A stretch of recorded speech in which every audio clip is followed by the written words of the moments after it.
തളികുളം ശ്രീ ധർമ്മശാസ്ത്ര ക്ഷേത്രത്തിലെ ഉത്രമിളക്ക മഹോത്സവം ഫെബ്രുവരി 4 മുതൽ 6 വരെ ആഘോഷിക്കും. ബുധനാഴ്ച വൈകിട്ട് ദീപാരാധനയ്ക്ക് ശേഷം വിശേഷാൽ പൂജകൾ നടക്കും.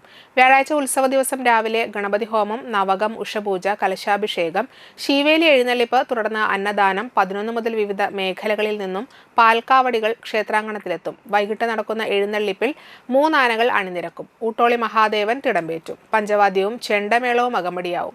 വൈകിട്ട് വർണ്ണമഴ, നാദസ്വര കച്ചേരി എന്നിവ നടക്കും. രാത്രി ഭസ്മകാവടി, വെള്ളിയാഴ്ച വടക്കുംവാതുക്കൽ കർമ്മം, ഗുരുതി സമർപ്പണം. ക്ഷേത്ര കമ്മിറ്റി ഭാരവാഹികളായ ജനാർദ്ദനൻ ടി.ആർ., സുഖിൽദാസ് ടി.ആർ., ഷൈജു, സുധാകരൻ ടി.വി., മദനൻ ടി.ആർ. എന്നിവർ വാർത്താ സമ്മേളനത്തിൽ പങ്കെടുത്തു. തളികുളം ശ്രീധർമ്മശാസ്ത്ര ക്ഷേത്രത്തിലെ ഉത്രമിളക്ക മഹോത്സവമാണ് ഈ വരുന്ന ഫെബ്രുവരി 4, 5, 6 തീയതികളിലായിട്ട് ക്ഷേത്രത്തിൽ ആഘോഷിക്കാൻ പോകുന്നത്.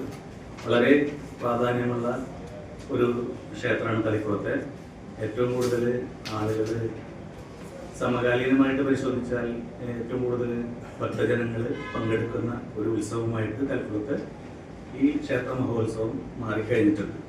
അപ്പോൾ പല തളിക്കുളത്തിൻ്റെ തന്നെ വിവിധങ്ങളായ ദേശങ്ങളിൽ നിന്ന് വരുന്ന 9ഓളം സെറ്റ് കാവടി ഘോഷയാത്രകൾ, അതിലുൾപ്പെടുന്ന ഒരു ശൂലം വരവ് കമ്മിറ്റി ഒക്കെ ഉൾക്കൊള്ളുന്ന രീതിയിലാണ് ഈ കാവടി ഘോഷയാത്രകൾ നമ്മുടെ ക്ഷേത്രത്തിലേക്ക് 2 നേരങ്ങളിലായിട്ട് വരുന്നത്.